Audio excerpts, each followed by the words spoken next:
Here we're going to be looking at arousal, and the first thing is you need to know about the inverted U theory of arousal. And it's quite possible, it says in the specification, that you may need to, or you may be asked to draw a diagram of the inverted U theory. So we're going to look at that first. We're going to look at drawing the diagram first, and then we're going to look at the explanation of the inverted U theory once we've got the diagram up, and I think that would probably be the better way to do it.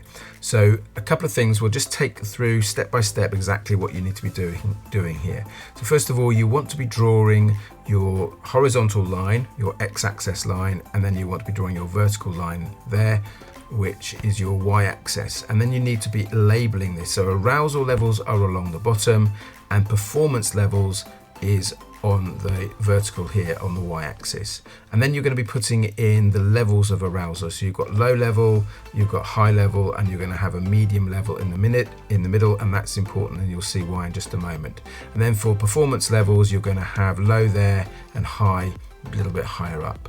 Now, as it's called the inverted U theory, no prizes for guessing that we then have got to draw in the inverted U, as you can see there. Starting off low here, both low in terms of arousal level and low in terms of performance level, and we gradually build up. We get to this point here towards the high level performance, and then it comes back down. It reaches a peak and then comes back down in a uniform manner, hence the inverted U theory name. But other things we need to include as well, somewhere along the medium area here, we want to be putting in this zone here, which we're going to refer to and label up as optimal arousal.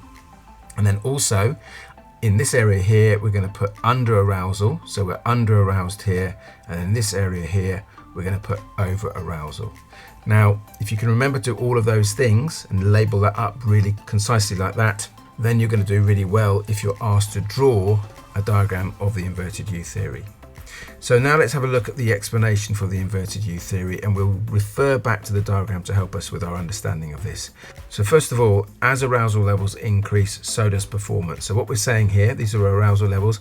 As the arousal levels increase up here, so does performance. So we can see performance is increasing as arousal levels increase as well.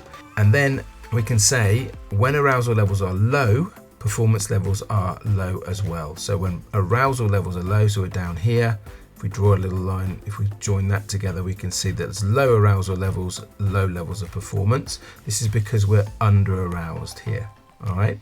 And then we can say that when we get to this moderate level, a medium level if you like, a moderate level of arousal, which we can refer to as our optimum arousal level, performance levels are high. Performance levels are at their best up here. And then we can also go on to say that when arousal levels are too high, when they're beyond our optimum arousal level here, when we're over aroused, performance levels tend to fall. So you can see that we've got 4 different points that we can make about the explanation for the inverted U theory. And in the next video, we'll look at how arousal levels are linked to gross and fine skills.